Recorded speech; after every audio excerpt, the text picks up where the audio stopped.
Jai Shri Krishna. So today is Monday, and as we speak, Moon is in Purva Bhadrapada Nakshatra, and the nakshatra is owned by Jupiter, right? So today's video, I'm not going to put about Purva Bhadrapada Nakshatra. I will at some point today do the Purva Bhadrapada Nakshatra. But because it's a Monday and Jupiter is come to Cancer, today's video is going to be a very interesting video about Cancer Capricorn axis, the whole axis of Cancer Capricorn. Okay, so please listen regardless of you have planets, ascendant, moon sign, etc. Cancer Capricorn. This is the basics key in Vedic astrology. All right, so we know the Aries, Cancer, Capricorn, and Libra, the four movable rashis, are the strongest among the 12 rashis. Not only they are movable, where we can understand is that they are, in a way, the solstices. The summer winter solstice also happen when sun enters, Cancer, Capricorn. There is a change also in addition, right? We also have the so-called Ayana calculation, right? The 6 months. Sun enters Uttarayana, which is sun in Capricorn, around Jan 14th, 15th. Sun enters Dakshinayana, that will be around July 14th, 15th. So there is a change of direction of the axis. Now, from astrology perspective, what is very important with this is not only these four are movable rashis, you have the Raja Grahas, right? The king planets getting exalted. Sun in Aries, Jupiter in Cancer, Saturn is in Libra, and Mars is in Capricorn. So, and these are natural Kendra houses.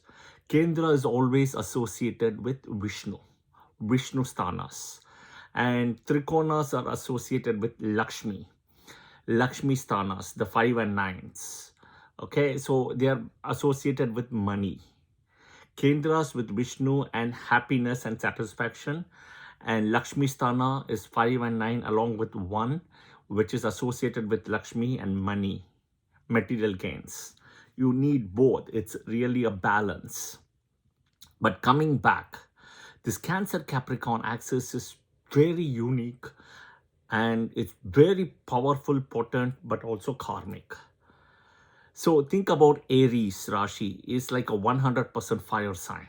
Libra, 100% air sign associated. Okay, but this Cancer Capricorn is very tricky.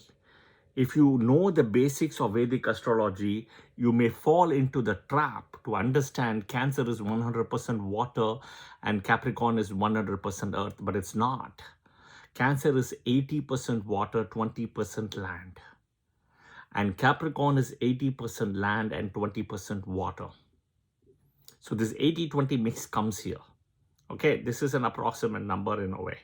Yeah? Think about the Cancer crab. The crab has the ability, the animal, to live both in land and water. Think about the Capricorn, right, which is more like a makara, crocodile. It can live in land and water again. Right? This is very unique in this axis. What more important is that the Cancer Capricorn axis, right? It triggers the Uttarayana and the Dakshinayana. Second is Uttarayana means for us, we may think it's Thai month, sun entering January 14th, Thai Masa, right? But in reality, that is the trigger of the day part of Devaloka, which is the sun in Capricorn. Day, sunrise of Devaloka. Sunset of Devaloka is in Cancer. Okay? Sunset. In a way, sun is 12th to Leo, right? In Cancer. Sunset. The daytime is in Aries for them. The peak afternoon kind of call it, right? The whole thing. And the midnight is Libra, sun in Libra, which is for us, sun is debilitated. Midnight. That is one of the reason also sun is debilitated in Libra in Swati Nakshatra. The minute it crosses Swati, it's Visakha, it's different. And 10 degrees, that's the peak. So you see how the 4 axis things are involved. right? Sun in Capricorn, daytime. Now, remember one thing. For us, right, we say 1 year is a day for in Devaloka. For the 1 year, for what we call. Our 1 year, we say, is 365 days, which is wrong. It's 360 days. That is 1 day for Devaloka. So 1 day Devaloka equal to 360 days in Bhuloka, our space where we live today. Now, in addition, right, the Cancer Capricorn not only has Jupiter and Mars, right, getting in exaltation. Another important thing is in the natural 10th house, which is Capricorn, you have Sun and Mars getting Digbala. Okay, Sun and Mars. And what is important is you have Sun Nakshatra and Mars Nakshatra. Right? Sun entering Uttarashada, second pada, gets the Uttarayana trigger. But the first pada, Uttarashada, starts in Dhanu Rasi, Sagittarius. Mars exalted in his own nakshatra, Dhanishta. And pada 2 here, that is where he is exalted, which is at 28 degrees. Okay, same thing you come in the 4th house. Cancer, Jupiter has its own nakshatra Punarvasu, 4th pada, but that's not where he is exalted. He is exalted in Pushya nakshatra, the first pada, where the deity himself is Jupiter, Brihaspati, even though the nakshatra is Saturn. Okay? So you see, and in the 4th house of natural 4th house of Cancer, you have Moon and Venus getting Digbala. You have Sun and Mars getting Digbala in the 10th. So this axis becomes very important, the Cancer Capricorn axis. Okay. Next, the Cancer Capricorn axis is where the knowledge is, because the Vedas, use this energy to be preserved. So in Cancer, the end of Cancer part, before Leo starts, it's where you have the 3 Vedas with Rig Veda, right, Yajur Veda and Sama Veda. And Ketu becomes a protector, right? Ketu becomes a protector.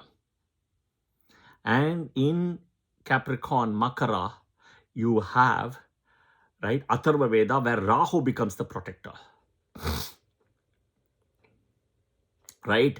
And it's not really, and the energy of water-land bridge is used in a way. In both the cases, water and land.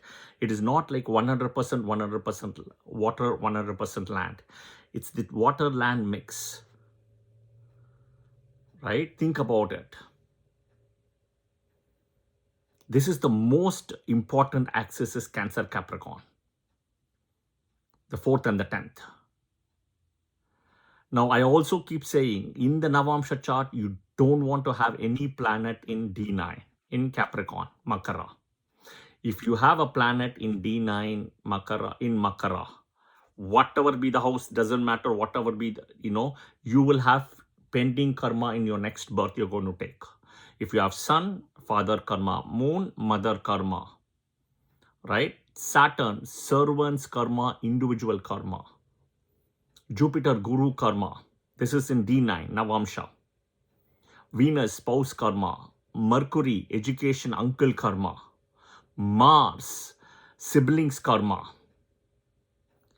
Rahu, right? Invisible karma, desires you have not completed in this birth. And also father side.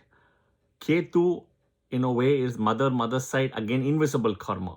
So you don't want to have a single planet in Capricorn, which is the natural 10th house. The most important thing is in the natural 9th house is a benefic, which is Sagittarius. The natural and it's 100% benefic, Jupiter. The natural 10th house is Capricorn, which is 100% malefic. And if you see, the natural 10th house is a movable sign, so it is going to give you 100% result. The natural 9th house is a dual sign, which will give you only 50% of the result. But this yoga is called the Dharma Karmadhipati Yoga, which is one of the top yogas combinations in Vedic astrology. Yoga is combination, nothing else. So the Cancer Capricorn axis is one of the most important axes. Okay. So fourth house, which represents materialistic gains, but mother. 10th house, job. But 4th, 10th axis is also connected with business and as well as marriage. Why? 10th to 10th is 7th. 4th to 4th is 7th. It all creates to the karmasthana, which is 7th. The 10th is the karmasthana, the 4th is the karmasthana, the 7th is the karmasthana to the lagna.